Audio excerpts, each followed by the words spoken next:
Hello, Life Science class. This is your 22C section of notes talking about the endocrine system.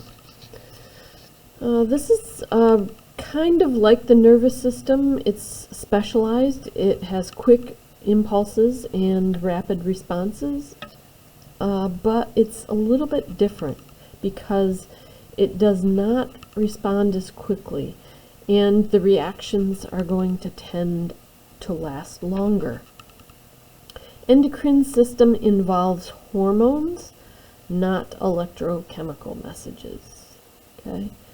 The ductless, or lack of ducts, are going to be that the hormones are going to get released directly into the bloodstream. Endocrine glands were once thought to have no purpose. They were thought to be vestigial, but we now know that they do have a purpose.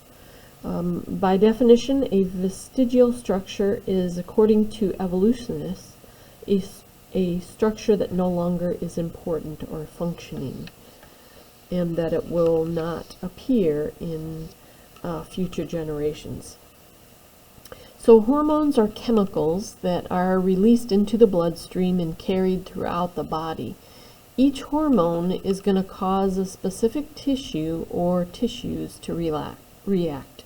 Highly specific, kind of like a lock and a key or a puzzle piece only fitting into one location, right?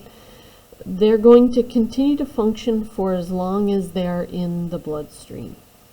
They have, like we said, a little bit of a slower effect than the nervous system. Some of the endocrine glands function in both the endocrine system and other systems. Like, for example, the pancreas is going to function in both that and the digestive system. Some endocrine secretions are controlled by the nervous system. Some glands are going to respond directly to changes in the body, and they follow what's called the negative feedback system, kind of like if you were to think about it like a thermostat on the wall. A thermostat is going to be turned hotter or colder, and that's going to be what controls or tells your furnace it's not hot enough, it's not cold enough, I need to turn up the heat, right? And so once the heat gets to the proper level where the number on the thermostat is, right? If you have your thermostat set to 68, once the air feels 68, it will trigger the furnace to shut down, right? So your endocrine system is like that. When you have enough of a hormone in your body, it's going to indicate that you don't need to make any more of that. But once your body needs to make more, the levels decrease, then it will trigger your body to make more of that hormone. There's a couple important glands that we need to cover here. One of them is called the pituitary gland, or master gland.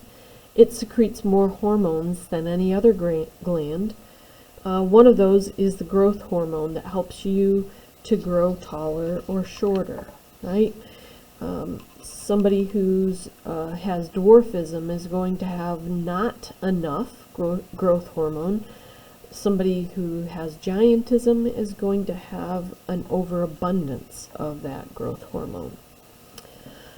Your pancreas makes an important material called insulin that regulates the amount of sugar in your blood, and like we've said before, diabetes mellitus is a situation when your body does not have enough insulin to help you break down that sugar. Adrenal glands, they're located at the top of the kidneys. They create something called epinephrine, also known as adrenaline. When you are needing to prepare for an emergency, your body's making that. Responding to stress, you have to finish a paper in a certain amount of time, your body kicks in high gear, right? The effect lasts for hours.